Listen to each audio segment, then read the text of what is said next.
스테슈와 공포라디오. 할머니의 일기. 저는 굉장히 할머니를 따르는 아이여서 중학생이 되어서도 자주 할머니의 집에 놀러 갔습니다. 친할머니인데 아버지는 제가 어렸을 적에 뜻밖의 사고로 돌아가셨습니다. 할아버지를 일찍 여의신 할머니는 유일한 혈육이라며 저를 매우 예뻐해 주셨습니다. 그러나 어머니는 그다지 할머니와 사이가 좋지 않았는지 한 번도 함께 할머니 집에 간 적이 없었습니다.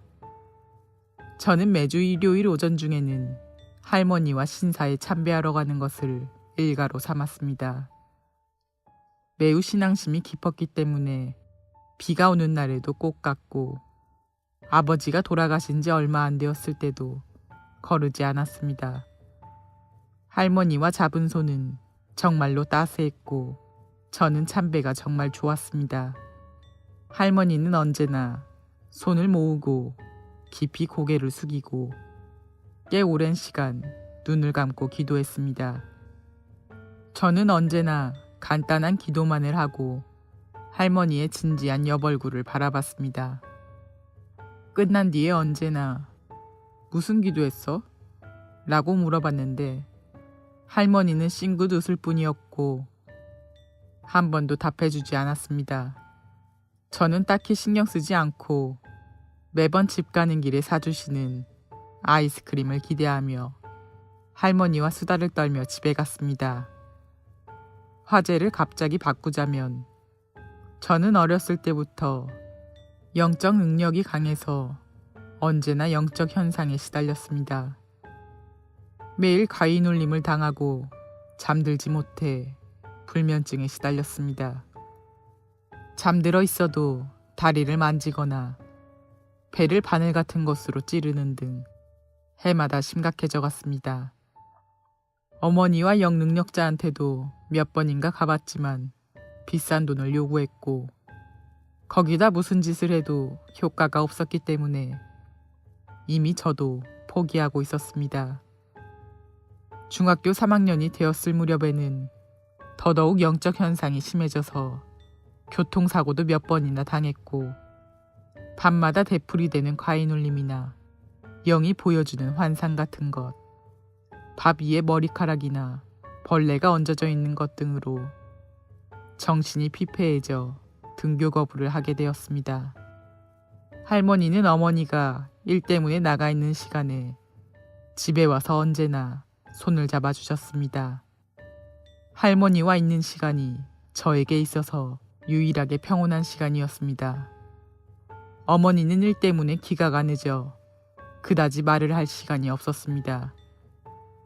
매일 계속되는 구토, 거식증인 줄 알았더니 복식증이 되고 언제나 몸 상태도 정신도 불안정하여 자살 미수도 몇 번이나 일으켰습니다.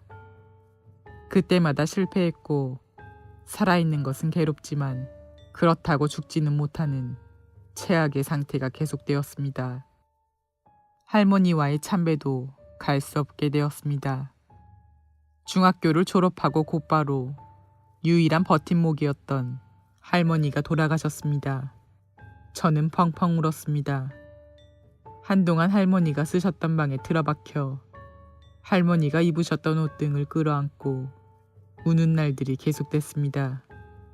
그런 때에도 어머니는 태연한 표정으로 일을 나가서 그걸로 먹고 살기는 했지만 조금 어머니에 대한 분노도 싹 텄습니다. 할머니가 돌아가시고 2주 정도 지났을 무렵 점점 제 주위에서 영적 현상이 일어나지 않는다는 것을 알게 되었습니다. 저의 4명뿐인 친구 중 한 명이 땡땡이의 아픔을 할머니가 전부 천국으로 가져가 준 거야 라고 전화로 말해 주었습니다. 그때도 저는 수화기 너머로 펑펑 울었습니다.